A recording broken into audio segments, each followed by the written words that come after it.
नमस्कार, मैं खुशी और आप देख रहे हैं दिल्ली डेली न्यूज। सबसे तेज, सबसे सर्वाधिक खबरों वाला चैनल जो आपको निष्पक्ष सच्ची खबरें सबसे पहले दिल्ली डेली न्यूज पर मिलती हैं। पवन खेड़ा ने असम के सीएम हिमंत बिस्वा शर्मा की पत्नी द्वारा दायर मामले में गुवाहाटी एचसी से अग्रिम जमानत मांगी।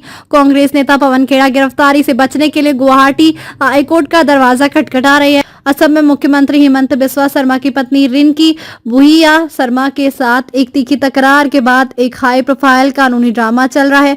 खेड़ा ने हाल ही में अग्रिम जमानत के लिए अर्जी दी है। मंगलवार 21 अप्रैल को कोर्ट ने 3 घंटे तक चली दलीलें सुनी और औपचारिक रूप से अपना फैसला सुरक्षित रख लिया। जस्टिस पार्थिव्योचित सेकिया की अध्यक्षता वाली सिंगल जज बेंच अब इस पर बड़ा फैसला सुनाएगी। ये मामला विपक्ष के एक शीर्ष नेता को सीधे तौर पर असम पुलिस के निशाने पर ले आता है। इस महीने की शुरुआत में खेड़ा के खिलाफ अधिकारियों द्वारा एक आपराधिक मामला दर्ज किया गया था। कानूनी प्रक्रिया तेजी से आगे बढ़ी। पुलिस बल उन्हें ढूंढने के लिए दिल्ली में उनके घर भी गई और हैदराबाद तक उनका पीछा किया। बिना किसी अंतरिम सुरक्षा के अकेले पड़ जाने पर खेड़ा के पास गुवाहाटी की संबंधित अदालत के सामने पेश होने के अलावा कोई और विकल्प नहीं बचा था।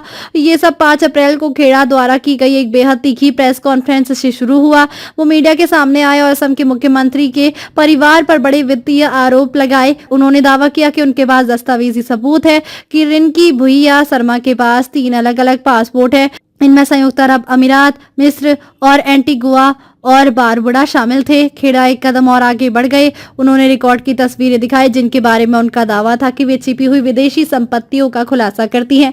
उन्होंने दावा किया कि परिवार के पास यूएई में संपत्तियां हैं और अमेरिका में पंजीकृत एक लिमिटेड लायबिलिटी कंपनी भी है। विशेष रूप से उन्होंने तर्क दिया है कि ये सभी विदेशी संपत्तियां मुख्यमंत्री के चुनावी हलफनामे में कभी भी शामिल नहीं की गई।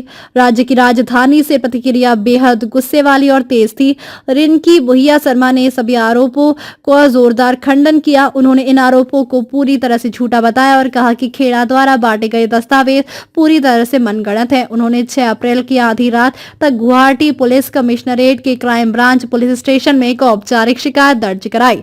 पुलिस ने शिकायत को हल्के में नहीं लिया। उन्होंने नई भारतीय न्याय संहिता की कई गंभीर धाराओं के तहत एक एफआईआर दर्ज की है।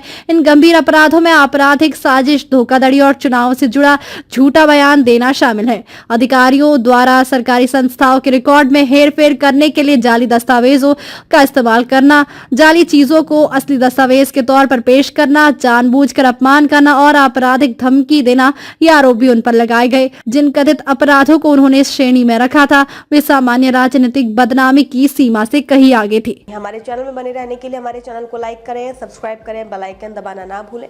अगर आप हमें फेसबुक, ट्विटर, इंस्टा के माध्यम से देख रहे हैं तो हमारे चैनल को कमेंट, फॉलो करना ना भूलें। धन्यवाद।